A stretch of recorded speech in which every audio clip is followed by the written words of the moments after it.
국민 라디오.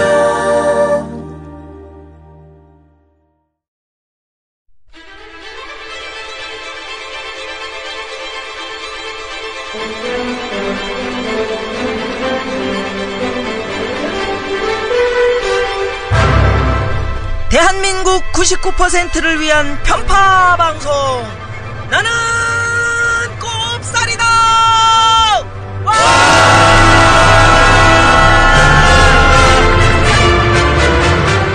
세상이 밝아질 때까지 여러분들의 눈을 환하게 밝혀드릴 방송, 나는 꼽살이다. 호미 32회 시작합니다. 어떤 식으로 제가 경제기사를 읽어야 되는지에 대해서 조금은 이해하게 돼서 상당히 저한테 유익한 강의였습니다. 제가 가지고 있던 기존의 계획과 의사결정의 상당 부분을 수정하게 되었으며 하나도 지루하지 않았고 일반인들이 생각하기 힘든 부분에 대해서 말씀해 주신 부분이 굉장히 좋았고요. 책에서는 배울 수 없었던 인생에 대한 지혜와 통찰, 그리고 경제에 대한 시야를 넓힐 수 있었던 아주 유익한 자리였습니다. 이렇게 공부도 같이 하고 진지한 대화도 나누고 그리고 재밌게 웃을 수도 있으니까 완소 아이템입니다.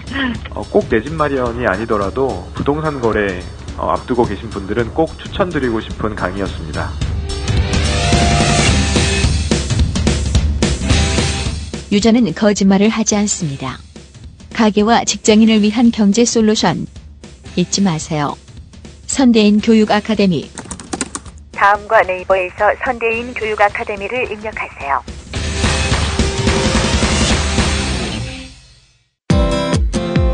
미래를 살아갈 우리 아이들 현재의 문법으로 가르치고 있지 않나요? 부모님들은 과거에 배웠던 지식, 기술 다 활용하고 계신가요? 미래를 살아갈 아이들에게는 좀 더 다른 교육이 필요하다는 생각이 듭니다. 선대인 경제연구소가 마련한 특강에서 해답을 찾아보십시오. 4월 25일 전에 신청해주세요. 선대인 경제연구소 문의전화 070-7584-2050 문의전화 070-7584-2050. 나는 꼽살이다 호미 32회. 야, 32회까지 야, 이렇게 열심히 달려왔습니다. 오늘도 여왕벌 누나, 수락질 누나 김미화가 웃딜 우석훈, 선딜 선대인, 그리고 용딜 김용민이 안 보이네. 다른 PD님이 와 계시네. PD님? 네, 안녕하세요. 그 마이크 대주시고요. 네, 누구세요? 안녕하세요. 김효진 PD라고 합니다. 김효진 PD님. 네, 제가 갑자기 등장해서 죄송합니다. 아니에요. 예. 죄송할 건 아니고 우리 용딜이는 어디 갔나요? 우리 저희 김용민 선배께서 네. 아주 중차대한 문제로 오늘 검찰에 잡혀갔어요. 조사를 받으러 가셔가지고 그래. 예, 소환 요청에 응하시기로 하고. 그래요? 예, 그렇습니다. 걔 잡아가려면 들어서 올리려면 굉장히 무거워가지고. 무슨 일이 있어요?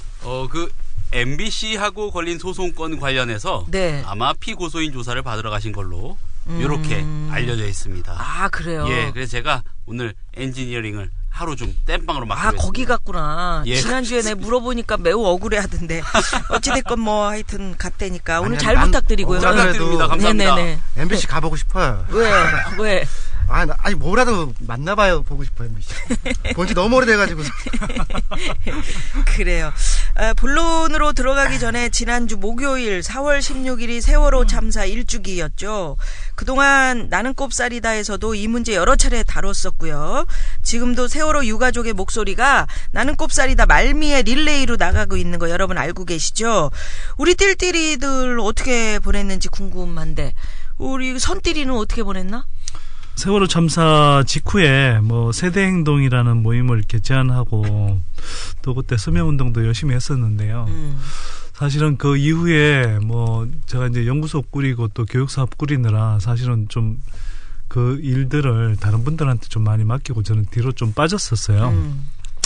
그래서 1년이 지났는데 돌이켜보니 되게 좀 죄송스럽더라고요. 이게 큰 틀에서 바뀐 게 없잖아요, 솔직히. 그리고 가족들 소망하던 게 거의 이루어지지도 못했고 오히려 이 대통령하고 고관 대작들은 진짜 외국으로 주량랑치기 바쁘고 정말 그래서 그냥 잊지 않겠습니다. 새로 다짐을 했는데요. 이런 정말 파렴치하고 최소한의 책임도 지지 않는 이 정치인들 그리고 고관 대작들 이 사람들의 인면수심은 진짜 잊지 않겠다 이런 생각을 했습니다. 뭐 잊지 않을 뿐만 아니라 또 이제 행동으로 옮기는 시민들이 많으시던데 광화문에 이렇게 모이시는 거 보고 아유 참 죄송스럽다 이런 마음도 들고 우리 우띠리는 어떻게 뭐 우리가 늘 뭐 여기서 야당이든 여당이든 정치인들이 도대체 뭐 하고 있는 거냐 이런 얘기들 했는데 우띠리는 어떻게 보고 있나? 일주기 맞아서 국회에서 토론회를 한번 했어요. 근데 마음 안 좋죠. 뭐 토론회를 한다고 해서 거기서 얘기된 제안이나 제도들이 시행된다는 보장은 없고요. 그다음에 일주기 되면서 저도 글을 하나 썼는데 기고를 못했어요. 이게 너무 마음이 안 좋고 얘기는 할 수 있지만 해결되지 않을 게 뻔하니까 그래서 그런 적이 없었는데 써놓고 그냥 버렸어요. 근데 1년쯤 될 때는 아무리 늦어도 인양이 돼 있을 거라고 생각을 했었거든요. 그럼 인양된 그 세월호를 어떻게 활용할 거냐 이런 생각을 계속 했었는데 1년 됐는데도 인양 안 될 줄은 몰랐죠. 진짜 이상한 세상이에요. 아무튼 이제 1년이 지났지만 말씀처럼 여전히 속 시원하게 해결된 것이 없고 답답하고 세월호 가족들이 원하는 진상규명이 이루어지고 정말 안전한 사회를 위한 근본적인 대책이 마련되는 길까지는 갈 길이 멀어요. 그렇지만 우리 낙곱사리도 지치지 않고 계속 관심 가지겠습니다. 법으로 정한 대한민국 최저시급은 5,580원입니다. 5,580원? 이런 시급 조금 올랐어요. 조금 370원으로. 최저임금과 근로자의 권리 등을 알기 쉽게 전달한 이 광고는 사회적으로 큰 논란을 일으켰습니다. 아르바이트생들의 큰 호응을 얻었지만 자영업자들은 강력히 반발했습니다. 가뜩이나 경기 침체로 어려운 시기에 영세 자영업자들을 악덕 고용주로 오해하게 만든다는 겁니다.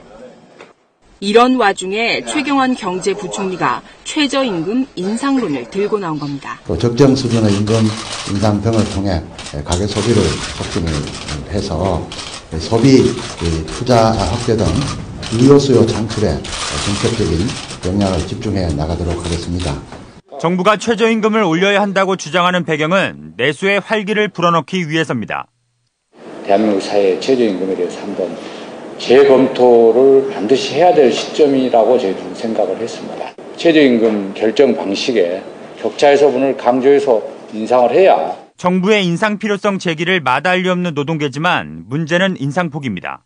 지금 양극화가 심화되고 있는 마당에 최저임금을 현실화시키는 것들이 중요합니다.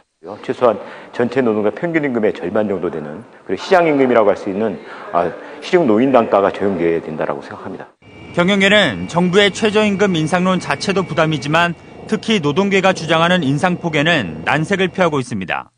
임금 부담은 경영을 압박할 것이고 결국은 정부가 그토록 바람하지 않는 일자리 늘리기에 정면 충돌하는 결과를 낳을 것이란 게 경영계의 주장입니다. 현재의 최저임금 수준이 그 정책적 목표에 달성했다. 그래서 더 이상의 최저임금 인상은 고용 감소로 이루어질 수밖에 없다. 최저임금 인상 발언 이후 일부 경제지와 일간지들은 기업과 고용주의 입장을 지지하며 정부 안을 비판하고 나섰습니다. 최저임금의 역설, 소득 늘어나도 소비 지출은 소폭 증가에 그쳐. 고용 절벽 기업의 임금 인상 압박하다 일자리 더 줄일라. 지금 중소 영세기업한테 그 인건비를 지금의 2배 가까이 올리는 의미인데요. 너무 높다고 생각합니다. 아까 국제 통계를 말씀하셨는데, 국제 통계는 아무래도 이 기준에 따라서 굉장히 차이가 많이 납니다. 그 OECD에서 분석한 우리나라의 최저임금 수준은요, 그 OECD 25개국 중에서 14위고, 구매력 기준, 그러니까 물가를 고려한 수준은 25개국 중에서 10위입니다. 그리고 최저임금위원회에서도 그 1인당 GNI, 그러니까 1인당 국민소득을 고려한 우리나라의 최저임금 수준은 그 OECD 25개국 중에 8위 정도로 나타나고 있습니다. 아까 그 최저임금 수준이 10,000원이 돼야 된다고 말씀하셨는데, 이게 이제 저임금 단신 근로자의 최저 생계 보장입니다. 최저임금의 목적은요, 저임금 단신 근로자의 최저 생계 보장입니다. 한마디로 최저임금이라는 것은 법으로 정해서 무조건 어떤 일이 있어도 이 임금 이상은 주라는 그런 의미를 가지고 있습니다. 그런 임금을 지금의 2배 이상으로 올리면은 그 국민, 특히 특히 이제 영세 중소기업한테 미치는 영향이 너무 크다고 생각을 하고 있습니다. 민주노총에서는 어떻게 보고 계세요? 우선 영세기업을 얘기하기 전에 현재 한국의 경제 상황은 최경환 부총리가 공개적으로 우려를 표명했듯이 디플레이션에 대한 우려가 있는 게 사실입니다. 그 정도로 우리나라 경제의 상황이 심각한데요. 이렇게까지 우리나라 경제가 어려워진 이유는 극단적인 소득 불평등 때문입니다. IMF 외환 위기 이전에만 하더라도 가계소득과 기업소득은 평균 8%대로 비슷하게 증가를 했습니다. 하지만 2000년대 이후에 10년 동안 기업소득은 17%나 증가했는데요. 거기에 비하면 가계소득은 2% 증가에 그쳤습니다. 그리고 대신 재벌들의 사내유보금은 지난 몇 년간 80% 이상 증가했던 것이죠. 따라서 현재 한국 경제가 이렇게 어려운 상황에 처하게 된 것은 돈이 재벌들의 곳간에만 쌓여 있고 돈이 돌지 않기 때문에 경제가 어려움에 처하게 된 겁니다. 자, 나는 꼽살이다 호미 32회. 요 몇 년 동안 10년도 넘은 것 같은데 이런 얘기 정말 많이 하잖아요. 월급 빼고는 다 올랐다.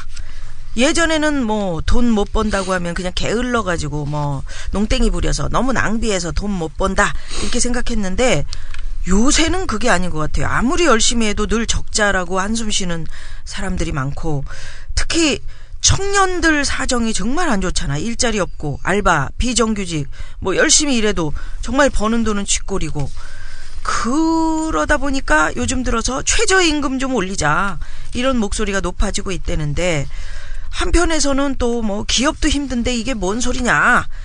특히 자영업자들은 달라는 대로 월급 다 줬다가는 망한다 이렇게 항변하고 있고 그래서 오늘 최저임금에 관한 얘기를 한번 좀 해보면 어떨까 해서 오늘 스튜디오에 아르바이트 노동조합 줄여서 알바노조의 구교현 위원장님 나오셨어요. 안녕하세요. 네, 안녕하세요. 반갑습니다. 네, 반갑습니다. 네, 반갑습니다.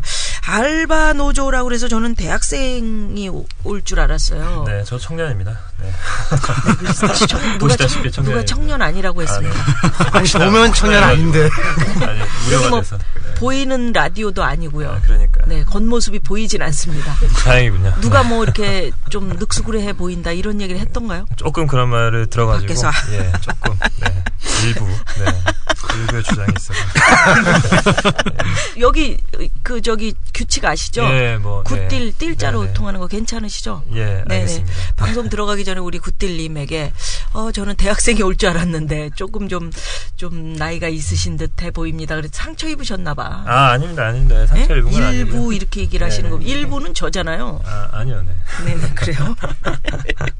자, 알바 노조 이렇게 소개를 해드렸어요. 네네. 물론 아르바이트 노동자들을 위한 노조 뭐 요 정도는 알겠는데 어떤 일을 하는 노조인지 좀 자세히 설명 좀 해주시겠어요? 예, 저희 이제 2년 전에 그 노동조합을 만들었고요.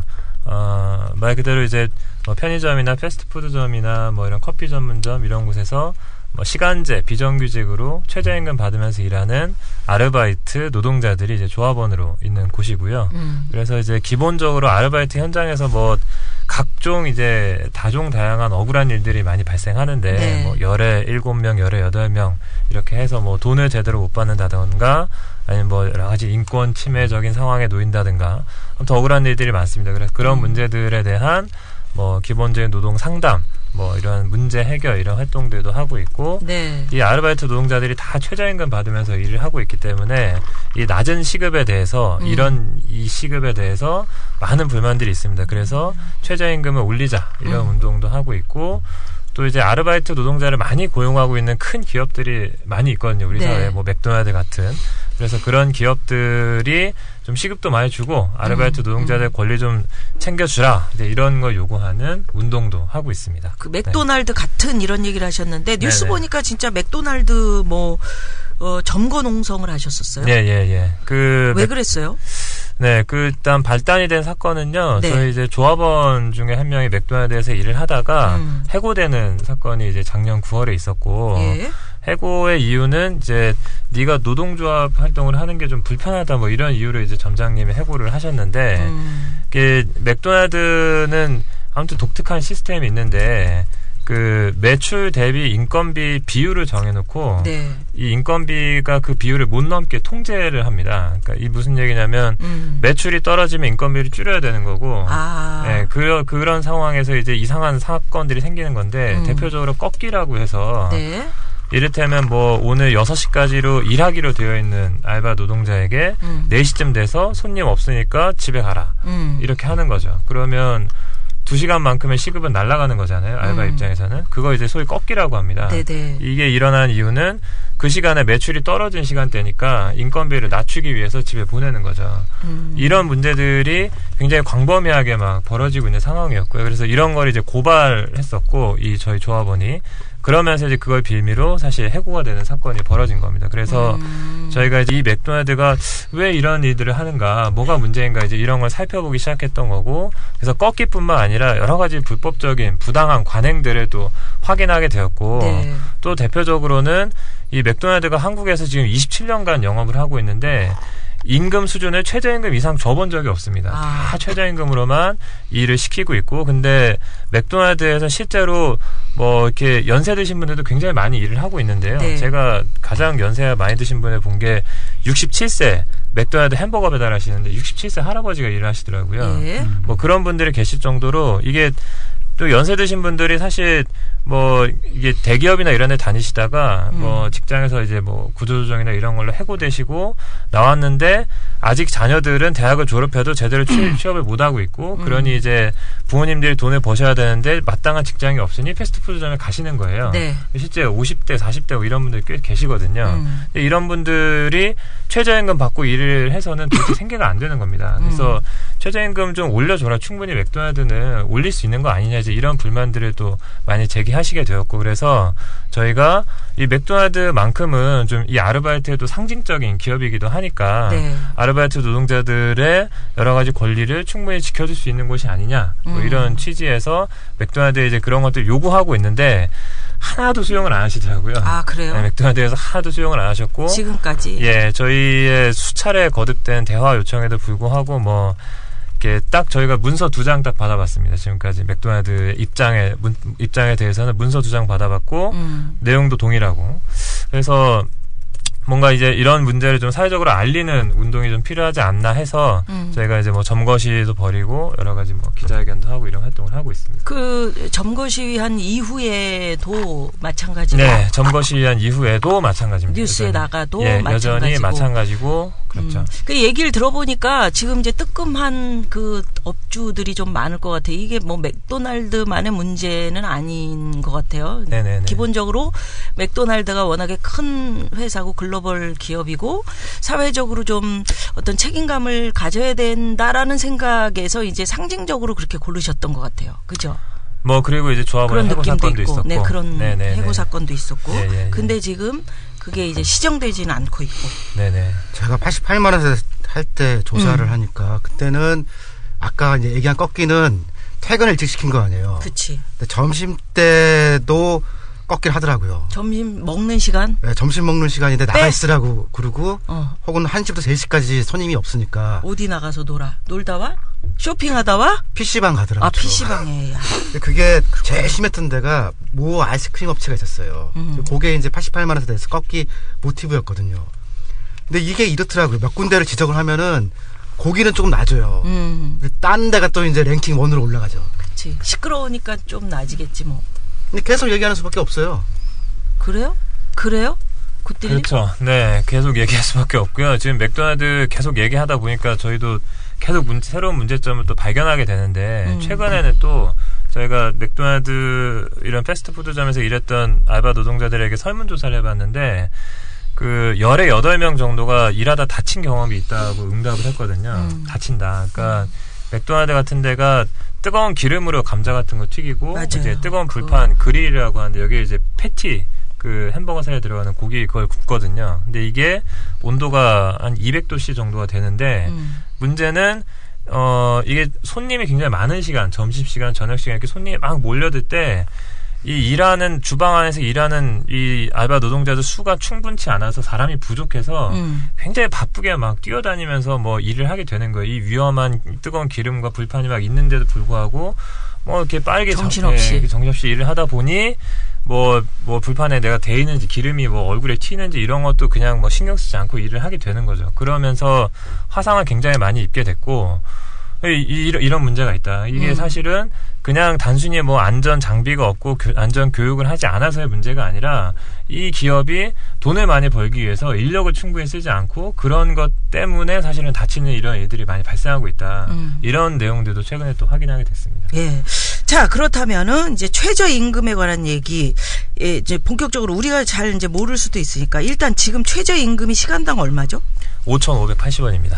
5,580원. 궁금한 게 이 액수로 최저임금을 정한 게 뭔가 근거가 있는 거예요?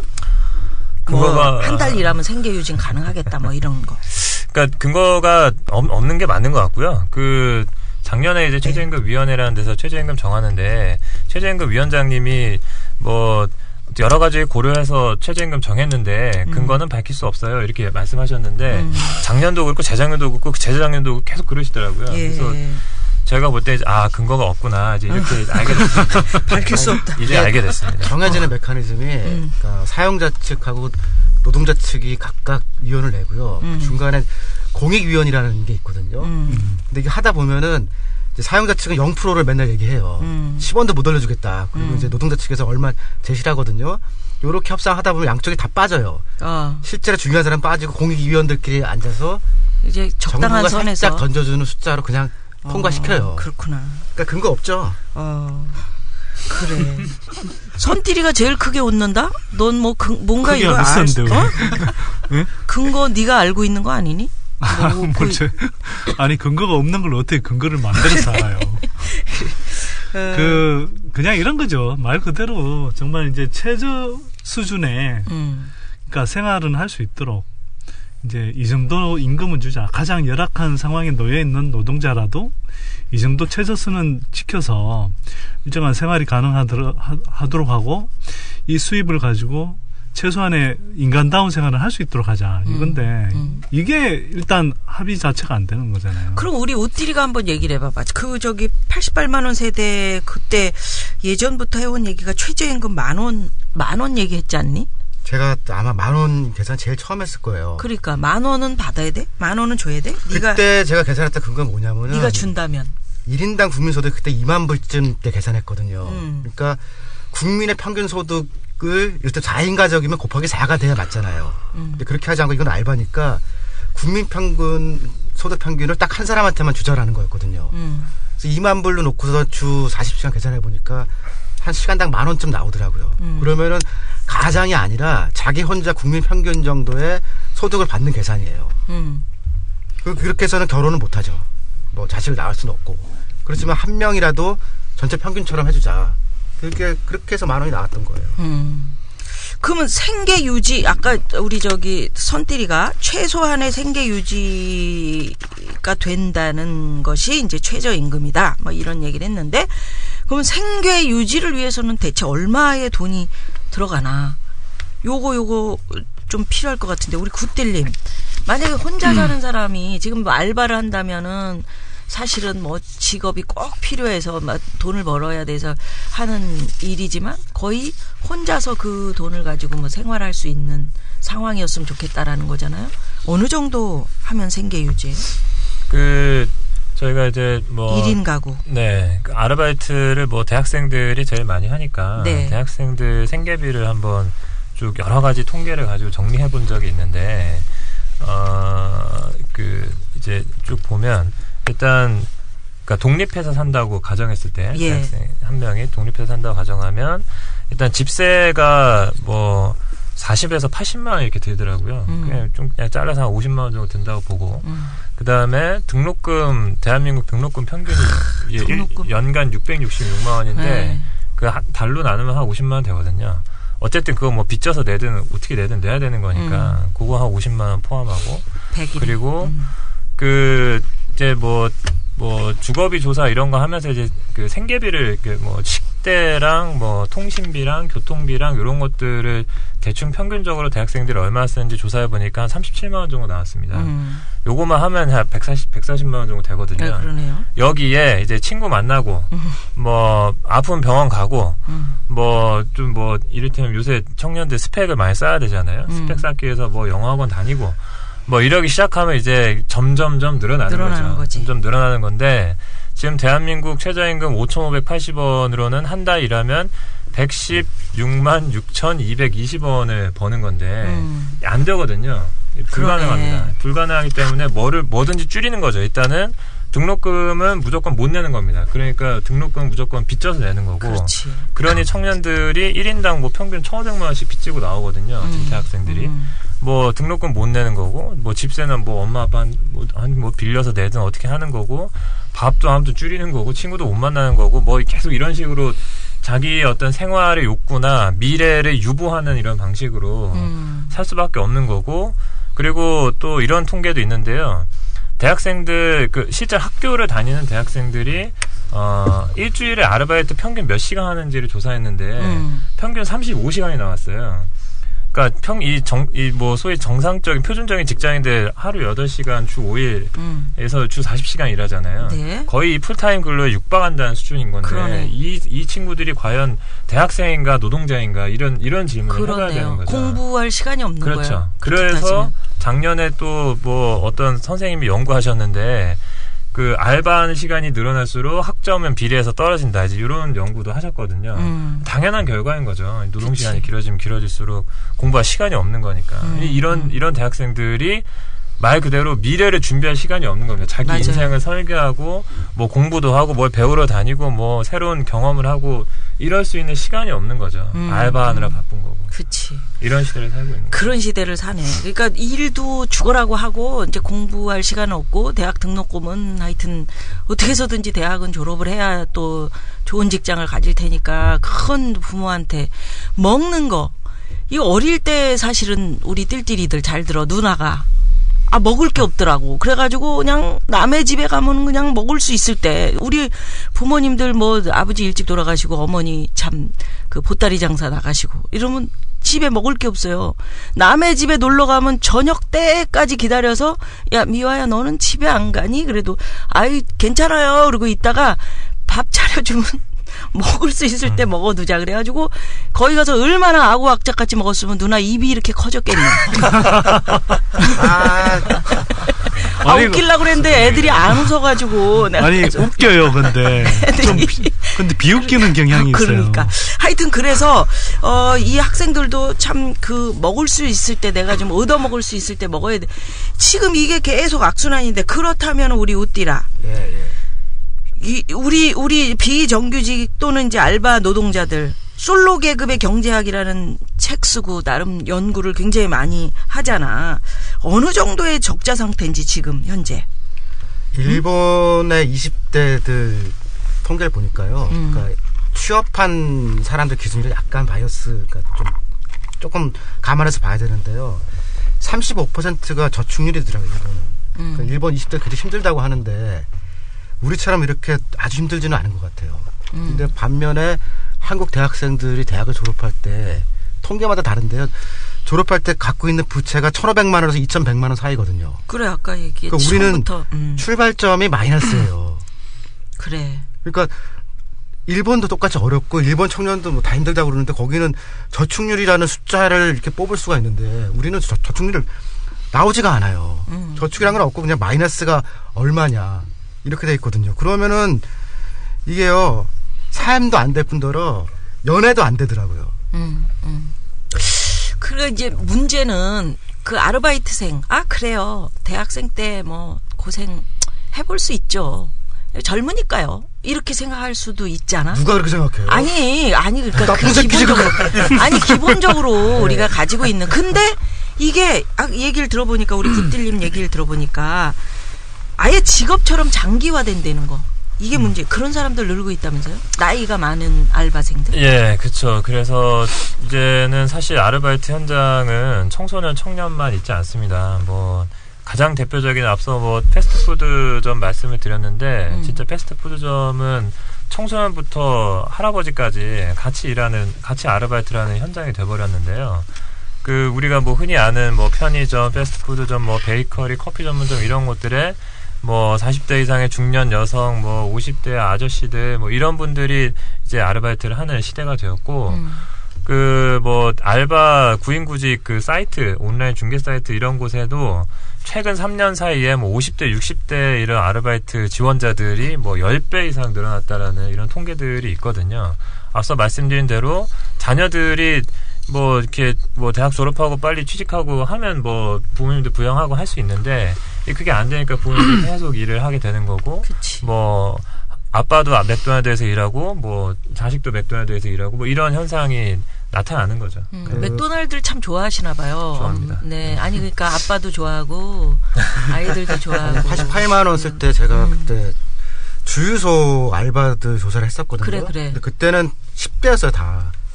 그때 이제 제가 생각해 보니까 이거 나중에 노인으로 바뀔 것 같다라고 생각을 했었거든요. 지금 주유소 가면 전부 아저씨들이. 네, 다 아저씨들 할아버지들인데 그러면 그때 그 주유소에 있던 10대들은 어떻게 됐을까라고 하면요. 어디로 갔어? 그거보다 더 열악한 알바로 간 거죠. 그러니까 주유소도 좋은 조건은 아니었거든요. 근데 거기서도 못 있는 거예요. 이게 지금 10대들이 어디서 뭘 하고 있는지 이런 거 통계도 잘 안 나와요 이제. 저희가 좀 아는데. 네, 굿딜리. 10대들이 요새 배달이 유행이거든요. 배달 뿅뿅 뭐 이런 이 중개 사이트들이 애플리케이션 이런 걸로 이제 배달을 중개하면서 이쪽으로 이제 많이 가서 오토바이 배달을 많이 합니다. 근데 이게 아주 법적으로는 노동자가 아니에요. 그러니까 개인 사업자처럼 돼 있어요. 네, 개인 사업자처럼 돼 있어서 이게 기본급이라는 게 없고, 그러니까 최저임금에 충족하는 기본급이라는 게 없고, 노동자가 아니기 때문에 다쳐도 산재 보상도 안 되고, 뭐 고용보험도 안 들어가 있고, 아무것도 없어요. 그냥 임금 체계는 뭐예요? 배달하는 대로? 건이 수수료, 그냥 건당 수수료로 수수료 뛰는구나. 예, 건당 수수료로 돼 있는데, 그래서 요새 이렇게 그냥 뭐 맥도날드나 롯데리아 이런 데 보면 오토바이에 브랜드가 써 있거든요. 네. 근데 오토바이 배달통이 들어있는 오토바이인데 브랜드가 안 써 있는 오토바이들이 많아요. 그게 다 배달 중개 사이트들을 통해서 이제 수수료를 받는 방식이고, 청소년들이 이제 오토바이를 리스해요. 빌리거든요. 빌리면서 이제 하루 얼마씩 주고, 기름도 자기 돈으로 내야 되는 이런 식으로 하는 거고. 근데 이게 그래서 매우 위험하다. 그렇죠. 그러다 보니 이 굉장히 무서운 질주를 하는 겁니다. 이게 뭐 빨리빨리 시간에 아무튼 도착해서 그만큼 수수료를 챙기면 아무튼 자기 돈이 되는 거니까. 그래서 이 배달하는 청소년 노동자들이 이를테면 백미러 떼고 오토바이 탄대요. 백미러 떼는 이유는 차와 차 사이를 가야 되는데 백미러가 걸거치거든요. 네, 그거 떼고 달리는 거예요. 와우. 그리고 뭐 아무튼 비가 오나 뭐 눈이 오나 이렇게 막 달리는데, 그래서 지난 설 연휴 때, 지난 2월 설 연휴 때 연휴 마지막 날에 일요일날 비가 왔거든요. 그날 이 오토바이 배달을 하던 청소년 노동자가 다리에서 미끄러졌어요. 다리에서 미끄러져서 뭐 차랑 부딪혀서 그 자리에서 사망했거든요. 근데 문제는 이 사람이 그냥 법적으로는 개인 사업자인 거예요. 그래서 산업재해에 따른 어떤 보상 이런 것도 제대로 적용이 안 되는 거예요. 아버님은 뭐 좀 암투병증이시고 아무튼 유족이 안 계셔가지고 장례도 제대로 못 치렀다고 하는데, 뭐 이런 일들이 계속 일어나는 겁니다. 네. 근데 그게 이제 법적으로는 문제가 없는 거예요. 법적으로는 사실 그렇게 그냥 따지고 특수고용 노동자라고 부르거든요. 흔히 특수고용 노동자라고 부르는데 법적으로는 사업자입니다. 우리 예전에 트럭 화물. 화물 하시는 분들이 다 개인 사업자들이잖아. 똑같은 논리네. 뭐 중장비 뭐 이런 거 다 똑같죠. 똑같은 논리네. 그러니까 학생들로 내려간 거네. 그렇죠. 지금 삥땅 경제, 가로채기 경제 뭐 이렇게 부를 수도 있는데요.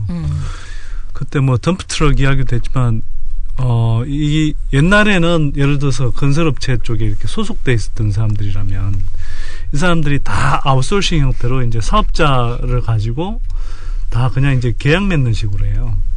그러니까 그런 게 지금 뭐 계속 내려와서 지금 배달하는 알바까지 내려와 있는 거죠. 근데 이 구조는 뭐냐 하면 돈은 기본적으로 그냥 큰 업체가 벌어요. 그런데 뭐 배달 같은 거 하면서 또 이제 빨리 가야 되니까 덤프 트럭도 우리 왜 질주하는 덤프 트럭이 왜 많으냐 하면 그거 자기네들 거의 쥐어짜는 구조기 때문에 빨리 한 탕이 쉽게 말해서 탕 뛴다고 그러는데요. 한 탕이라도 더 빨리 뛰어야 그나마 좀 남길 수 있거든요. 그러니까 아까 지금 이제 굿딜님 이야기하는 것처럼 애들도 한 건이라도 더 배달을 해야 먹고 사는 구조가 되는 거예요, 그나마. 그러니까 이제 계속 위험한 상황들이 되는 거고. 그래서 돈은 정말 이제 큰 회사들이 버는 거고, 위험은 밑에 이제 알바 노동자들, 사실상의 알바 노동자들, 이런 사람들이 이제 계속 떠맡게 되는 거죠. 청년유니온이랑 저희가 같이 해서 몇 년 전에 피자 30분 배달제를 못하게 했거든요. 그래. 30분 내에 안 오면 물어준다 그러니까 눈 오는 날 죽으라고 달려야 되는 거거든요. 그래. 근데 그때만 해도 좋았던 거예요. 그러네. 피자 회사에서 자기네 사람을 보내는데 그 문제를 풀고 나니까 또 이런 도급으로 바뀐 형식의 거죠. 뭐 그냥 말 나온 김에 약간 옆으로 빠지는 이야기일 수 있는데요. 많이 빠지겠다. 이런 얘기하는 거 보니까. 아니 근데 이 이야기는 난 진짜 한번 해보고 싶더라고요. 뭐냐면 그러니까 우리가 보통 인터넷 뭐 또는 모바일 이런 걸 이제 이용해서 뭐 혁신 기업들 많이 나오잖아요. 그런 흐름 자체를 뭐 나쁘다고 할 필요는 없고 진짜 뭐 어찌 여러 가지 장단점이 있을 수 있으나 굉장히 좋은 혁신 기업들이 나오기도 하거든요. 미국에서도 마찬가지고. 근데 한국에서는 그런 게 나와도 꼭 뭐 배달의 민족, 뭐 배달통 이런 게 나와서 가뜩이나 자영업 안 되고 있는데 그 자영업들 그 쫙 다 모아서 그거 수수료 떼먹는 그런 기업들이 막 모바일 뭐 이 무슨 혁신 기업인 것처럼 포장하고 나와서 투자 받고 막 대대적으로 이렇게 사업 벌리고 이러거든요. 그리고 그런 것 때문에 지금 말하는 그 굿딜님 말하는 그런 이제 막 아이들이 직접 막 그 사업자 내고 이렇게 배달하는 그런 식의 구조로 이렇게 만들어지기도 하고 그러거든요. 그러니까 제가 보고 있으면서 되게 슬프더라고요, 이게. 같은 기술을 이용해도 어쩜 이따위 기업들밖에 못 만들어낼까. 좀 화가 나더라고요, 어떨 때. 그럼 알바 노조에서는 이런 것들을 개선하기 위해서 어떤 노력하고 계세요? 예, 참 어려운 문제인데요. 이게 뭐 대한민국에 아무튼 이게 노동법의 어떤 체계가 막 바뀌지 않는 이상 이게 참 쉽지 않은 문제인 것 같은데 그나마 뭐 이제 뭐 이를테면 퀵서비스나 이런 분들도 계속 문제가 되니까 산업재해 산재 보험이라도 어떻게 좀 예외적으로 적용하는 뭐 이런 게 이제 뭐 좀 시행이 되고 이런 것으로 알고 있는데 그래서 최소한 이제 이런 배달하는 이런 오토바이 배달하는 노동자들이 노동자로서 법적으로 인정은 안 되더라도 그런 보험 정도는 적용을 해야 되지 않겠나 이제 이런 요구를 하고는 있는데 워낙에 뭐 광범위하게 되고 있고 실제 정부에서 뭐 어느 정도 숫자인지도 제대로 파악을 못하고 있는 상태고 뭐 이러다 보니 좀 대책이 잘 안 세워지고 있는 상황인 것 같습니다. 정부가 어떤 마음을 갖고 있는지가 상당히 이 문제에 있어서 중요할 것 같아요. 네, 맞습니다. 그러면 정부에서 요런 거는 요렇게 대처를 하세요. 뭐 아까 이제 노동법 얘기를 하셔요. 노동부 같은 데서 알바생들은 이렇게 하시고요. 또는 그 알바생들을 쓰는 업주는 이렇게 해주세요라고 뭐 홍보 같은 것도 전혀 뭐 최저임금을 얼마를 받는지 우리 잘 들은 적이 없는 것 같은데 못 하고 있는 건지 안 하고 있는 건지. 네. 원래 법에 따라서는 하게 돼 있습니다. 그 최저임금 올해 최저임금이 얼마인지를 붙여놓게 돼 있고. 네. 또 5인 이상 사업장에는 이제 근로기준법의 주요 내용들, 뭐 수당을 받을 수 있고, 뭐 퇴직금도 있고, 4대 보험 적용되고 이런 내용들을 게시할 의무가 있는데요. 뭐 사실 이런 게 뭐 정부 차원에서도 제대로 점검과 단속이 되지 않고 있는 문제도 있고, 또 한편에서는 사업주분들 입장에서도 잘 안 하시는 것 같아요. 일단 잘 모르는 분들도 많고 여전히 그리고 아시더라도 잘 안 하는 경우들이 많고 이래서 사실 좀 저희가 볼 때는 캠페인성 차원에서라도 뭐 최소한 뭐가 붙어 있으면 서로 이렇게 의식이라도 할 수 있는 건데 그런 게 좀 필요하지 않나라는 생각은 하고 있어요. 그 유럽 사회교과서 이렇게 검토하다 보니까 노동계약서 이런 근로계약서 하고요. 필요한 내용들을 10대 노동자들이 알아야 될 것들을 학교에서 가르쳐요. 그러니까. 교과서 있어요. 근데 우리는 그 학교에서 좀 가르치면은 사실은 금방 확산시킬 수 있는데 들어본 적이 없는 상태죠. 그런 거 가르치면은 또 빨갱이라고 그러잖아. 왜 농성하고 이런 거를 가르치냐. 그리고 왜 그냥 잘 수능하고 회사 다니면 되지. 계약서에 관한 걸 가르치는 건 사회 지식의 기본이죠. 기본인데 우리는 경제 교육조차도 학교에서 안 가르치잖아.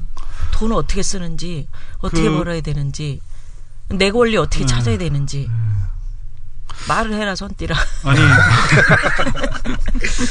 이번 주 토요일인가? 네, 사실 토요일 날 이제 저희가 행사를 하는데 그 미래를 살아갈 아이들 무엇을 어떻게 교육할까 이런 주제로 이제 특강을 해요. 4월 25일 토요일. 예, 예. 뭐 이미 신청들을 많이 하셨는데 제가 이제 이 특강을 사실은 제 문제의식 속에서 이렇게 하자고 그랬거든요. 근데 제가 이제 뭐 그때 방송에서도 이야기했지만 이유학교라고 나름대로 아이를 이제 뭐 좀 뭐 색다른 하여튼 시각으로 한국의 그런 주입식 교육이 아닌 하여튼 뭐 좀 다양한 그런 시각들 경험들 하게 하는 학교를 보내는데도 뭔가 이렇게 빠져있는 부분들이 많이 있는 것 같더라고요. 그래서 뭐가 빠져있냐 이렇게 봤더니 지금 우리 살아가는 아이들이 미래를 살아가게 되는데 뭐 과학 기술이 지금 굉장히 빠른 속도로 변하고 있잖아요. 그래서 그런 부분, 그 다음에 미디어라는 건 얘네들은 거의 태어나면서부터 이제 디지털 세대라고 불릴 정도로 거의 뭐 공기처럼 숨쉬면서 살아가는데 그 여기에 대해서 부모들도 잘 모르고 애들도 그냥 막 하루 종일 스마트폰 만지고 있는데 그걸 어떻게 사용해야 되는지 이런 걸 잘 모르더라고요. 그러니까 거기에 대한 어떤 미디어 교육 이런 것들도 사실 잘 안 이루어지고 있거든요. 그치. 그런데 이제 아까 누님 말씀하셨지만 형님도 이야기하신 거고 우리가 사실 살아가면서 예를 들어서 부채에 막 지는 사람들 엄청 많잖아요. 거기다가 다 대부분 어떤 형태로든 노동을 하고 있는데 노동을 어떤 식으로 하고 그 과정에서 어떻게 권리를 확보하고 이런 것들에 대해서 전혀 교육이 잘 안 이루어지는 것 같아요. 그래서 이걸 뭐 특강 형식으로라도 좀 한번 소화해보자 이렇게 해서 이제 만들었는데 준비를 했거든요. 근데 하여튼 문제가 뭐냐 하면 이게 뭐 지금 알바 노조 그 이제 최저임금과 이제 알바 이야기 이런 것들을 하면서 시작이 됐는데 우리가 사실은 지금 굉장히 많은 비정규직, 알바, 그것도 뭐 특히 젊은 친구들 또 이 노후 세대들이 늘어나면서 5, 60대 이상에서도 이렇게 정규직에서 이렇게 쫓겨나서 굉장히 열악한 처지에 빠진 사람들이 많이 있거든요. 그럼 이분들을 위해서 우리가 어떤 권리를 확보할 수 있고 어떻게 또 확보하게 하는 건지 여기에 대한 교육이 전혀 없어요, 제가 보기에는. 그렇지. 그래서 이런 것들은 진짜 좀 만들어야 될 것 같고요.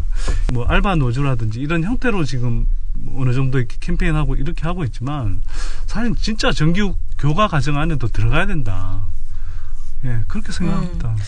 이 얼마 전에 패스트푸드에서 일하시는 40대 그 아저씨가 오셔가지고 저희한테 그런 얘기를 해주셨는데 패스트푸드점의 청소년들이 어쨌든 현재로서 많기는 많습니다. 청소년들도 많은데 청소년들을 보면서 아무튼 이분이 좀 걱정이 많이 되신대요. 어떤 걱정이 되시냐면 패스트푸드라는 곳의 속성은 뭐냐면 가장 단시간 내에 햄버거를 만들어서 그 가장 많이 손님들에게 팔아야 되는 게 이 기업의 가치거든요.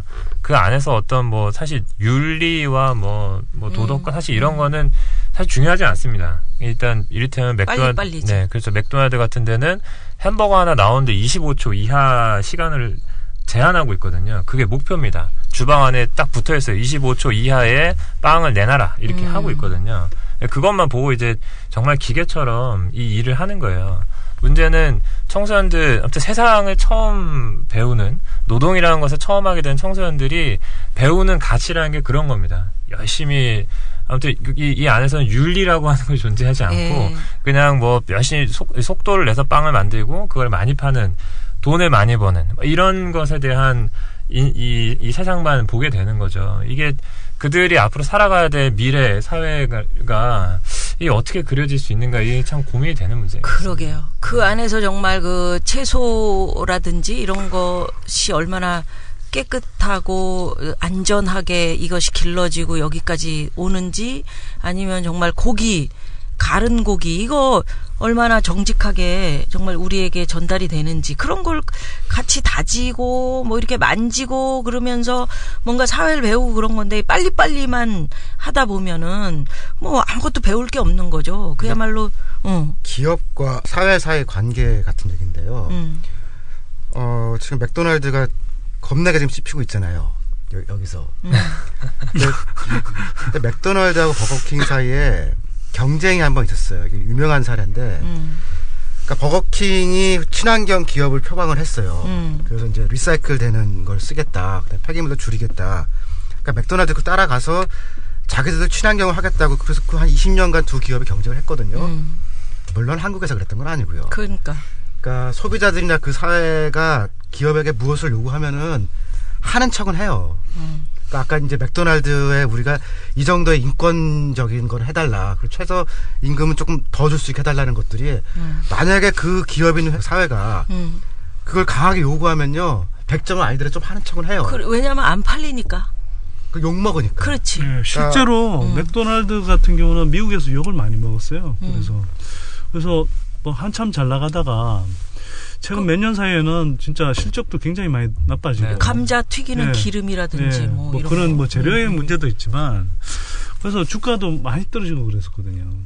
그래서 그런 것들이 사실은 자연스럽게 어찌 보면은 뭐 이렇게 압력으로 작용하는데 한국은 아직은 그런 압력들이 잘 작용을 안 하는 것 같아요. 연결해서 조금만 더 사례 하나 얘기하면 오늘 지금 우리 최저임금 얘기하고 있잖아요. 월마트에 관해서 제가 지난 20년 동안 좋은 글을 쓴 적 한 번도 없어요. 이 책에서 인용하면 월마트라고 할 때는 이 악덕 기업의 대표 사례거든요. 이케아도 그랬죠. 이케아, 월마트, 그다음에 그럼 몇 개 다국적 기업인데 문제 있는 데들이 있거든요. 근데 그 월마트에서 작년 말인가요? 최저임금을 자체적으로 올렸어요. 그러니까 늘 나쁜 짓, 이를테면 뭐 그 지역에서 온갖 해코지 다 한 기업을 하면 월마트 대표적인데 거기도 알아서 최저임금을 올렸거든요. 그 정도는 할 수 있는 거 아니냐 이거죠. 그러니까 이게 알바 노조 혼자서 뭐 이리 뛰고 저리 뛰고 저 지난번에 보니까 뭐 열정페이 문제 뭐 이런 것 때문에 퍼포먼스도 하고 뭐 상장도 전달하고 막 열심히 하지만 이것이 사회적인 진짜 우리 가족의 문제이기 때문에 또 내 옆집의 문제고 앞으로 태어날 우리 아이들의 문제이기 때문에 이것을 함께 나서서 힘을 만들어줘야지 이게 개선이 되는 거지. 뭐 4대 보험이나 복지 혜택 뭐 이런 거는 뭐 꿈도 못 꾸는 거 아니에요. 지금 알바생의 입장에서. 2014년 7월 3일 당대표 출마를 선언하고 노량진을 찾은 김무성 새누리당 대표. 컵밥을 처음 먹어보는데 이게 소위 말하는 컵밥이구나. 네. 나도 한번 먹어볼까? 비빔밥이네. 네. 컵밥이란 것도 뭐예요? 이게 컵밥이라고 해요. 이거를 이거 얼마예요? 2,500원. 이거 오늘 처음 드셔보시는 거죠? 처음 먹는 거죠. 맛있네. 근데 맛은 있다.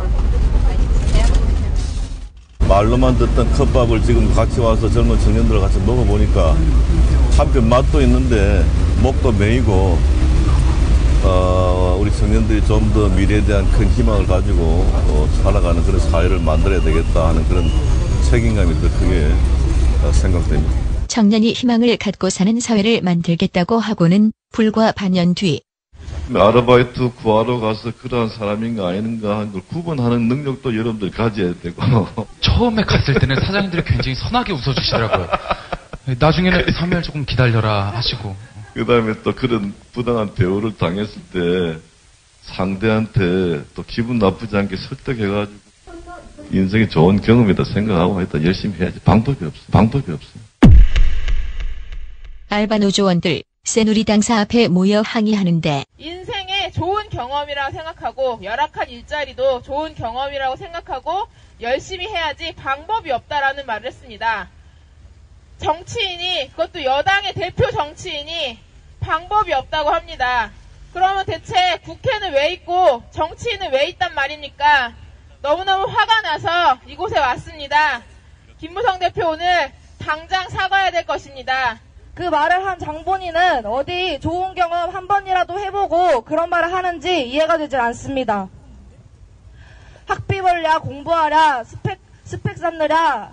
이 시대의 청년들, 그리고 제 친구들에게는 요구되는 것들이 너무 많은 것 같습니다. 그런데 이젠 알바마저도 쉽게 할 수 없는 것 같습니다. 악덕 사장인지 아닌지 이제 제가 구별도 할 줄 알아야 하고요. 손님이 돈을 던지든 반말을 하든 설득시키면서 이해를 해야 한다고 합니다. 이런 것들을 다 갖춰야지 알바를 할 수 있는 이유는 현 집권 여당인 새누리당 대표께서 방법이 없다고 말을 했기 때문입니다. 열악한 알바 노동자들의 문제를, 그리고 제일 힘든 것들을 방법이 없다고 말하는 게 무슨 말입니까? 방구입니까? 김무성 대표님, 이런 항변에 대해서 어떻게 생각하십니까? 기분 나쁘셨나요? 인생이 좋은 경험이다 생각하고 일단 열심히 해야지. 방법이 없어. 얘들아, 잘 지내? 우리는 아직 그대로인데 벌써 1주년이다. 이제 따뜻한 바람도 불고 꽃들도 피어나니까 너희들이 더욱 보고 싶어. 아직도 친구들의 사진을 보면 마음이 너무 아프고 눈물이 납니다. 너무 보고 싶어 연락을 해보아도 돌아오지 않습니다. 어른들은 말합니다. 어른들이 하는 말만 들어라. 사고 직후 어른들의 말보다 자신의 판단을 앞세운 친구들이 먼저 구조되어 우리 곁으로 돌아왔습니다. 그러나 방송을 듣고 다시 자신의 방으로 들어간 내 친구들은 끝끝내 돌아오지 못했습니다. 우리는 이제 누구를 믿어야 하나요? 어른들이 밉습니다. 잘못된 판단과 늦은 행동으로 누구보다 소중한 그들을 구해내지 못한 것이 너무나 안타깝습니다. 봄비가 밉도록 쏟아지던 그날 마음을 졸이며 제발 잘 견뎌주길 눈물로 기도하며 기다렸습니다. 하지만 그 간절한 기다림을 뒤로한 채 더욱더 어두워지는 암담한 현실에 좌절하였고 그 이후 우리는 지켜주지 못한 미안함에 잠 못 드는 날 또한 많았습니다. 오랜 시간이 걸릴 것이고 많은 난관들이 있겠지만 너희를 지켜주겠다는 그 약속 절대 놓지 않을게. 우리가 성인이 되어서 다시는 이런 일이 일어나지 않는 대한민국을 만들도록 약속할게. 너희들이 이루지 못한 목까지 여기서 정말 열심히 살다 갈게. 그곳에서는 편안하고 이곳보다는 더 행복하길 기도할게. 지켜봐줘. 사랑해 얘들아. 당신은 사랑받기에 태어난 사람, 지금도 그 사랑 받고 있지요. 당신은 사랑받기에 태어난 사람, 지금도 그 사랑 받고 있지요.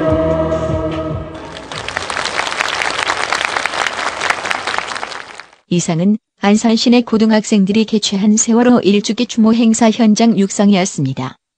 미디어몽구 영상에서 발췌했음을 알려드립니다. 안녕하세요. 김장훈입니다.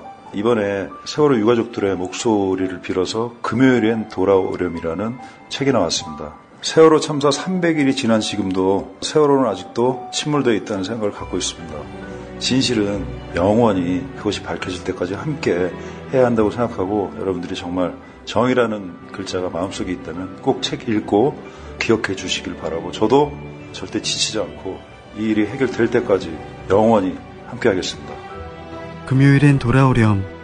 세월호 작가 기록단이 기록한 240일간의 세월호 유가족 인터뷰집. 함께 읽어주세요. 그들을 위해서, 우리를 위해서. 창비. 자, 나는 꼽살이다 호미 32회 최저임금에 관한 얘기 나누고 있는데 1부는 여기서 마무리하고요. 다음 주 2부에 최저임금에 대해서 그러면 어떻게 이것을 개선해 나가야 되고 뭐 우리는 어떻게 살아야 되는지 그런 이야기 계속해 보겠습니다. 나는 꼽살이다 호미 32회 다음 주 2부도 많이 기대해 주시고요. 함께 해 주십시오.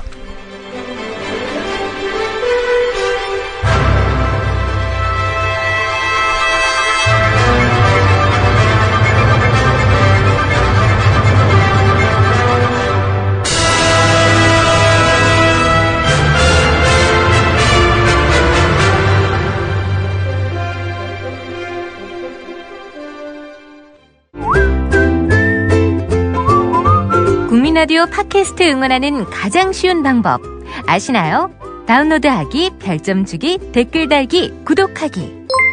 국민라디오 팟캐스트 널리 알리는 가장 쉬운 방법 다운로드하기, 별점 주기, 댓글 달기, 구독하기.